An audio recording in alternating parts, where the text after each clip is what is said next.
few years ago, I picked up a book that completely shifted how I think about leadership, not because it had some revolutionary framework or cutting edge strategy, but because it reminded me of something I'd simply forgotten. Excellence isn't about your title, it's about your mindset. And the book was The Fred Factor by Mark Sanborn. It's based on a real person, Fred, the mail carrier. And Fred didn't have this glamorous job or a big platform, but he had something better: a daily decision to serve with intentionality and care.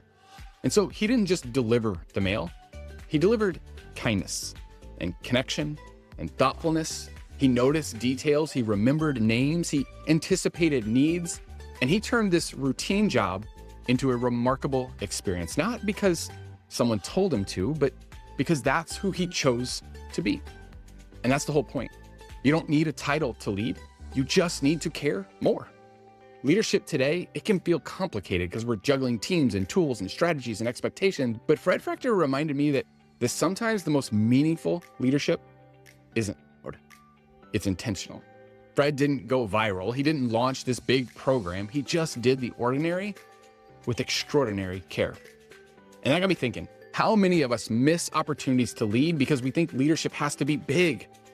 The truth is, the leaders who notice the hallway conversations, the handwritten note, the unexpected follow-up, that's what builds the kind of trust that people never forget. At Texan Church, we've always believed that churches thrive when people feel known, noticed, and loved. And that came to life when I read about a church using our platform to send simple thank you text. No invite, no follow-up series, just a short message. We're really glad you were here. And the result is people came back, not because of the automation, but because of the authenticity. That's the Fred Factor in real life. I see it in my own family too. Zach, my oldest son, he's learning what it means to be a good teammate. And Elizabeth, our youngest, is learning to lead with kindness in her competitions for Battle of the Books.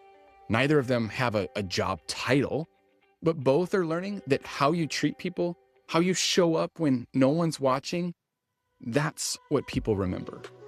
When you're leading a company or a kid's ministry, it's easy to wait for the big moment to prove yourself. But leadership isn't something you earn. It's something you practice. And you practice it in the small things, in the thoughtful reply, in the extra step. It's the moment you help someone feel seen right in the middle of your busy day. And that's what makes a Fred. And so the question is, how do you become one? Start where you are. You don't need to overhaul your whole schedule. You just need to show up with a little more intention. Ask yourself, what's one interaction that I can turn into an experience today? Who around me needs to feel more noticed or more cared for? What small act of excellence could create a ripple of impact? Because you never know what story someone will tell later, and you just might be the Fred that they talk about. And that's the beauty of the Fred Factor. It lowers the barriers to leadership. You don't need a promotion to lead with purpose. You just simply need to decide that this email, this meeting, this conversation matters. And if you want to build rhythms of excellence and intentionality into your leadership, I put together a free 30-day leadership growth plan. You'll get your 4 daily non-negotiables, a simply monthly meeting rhythm, and leadership habits that help you to stay focused and present. It takes less than 30 minutes a day, and it's in the description below.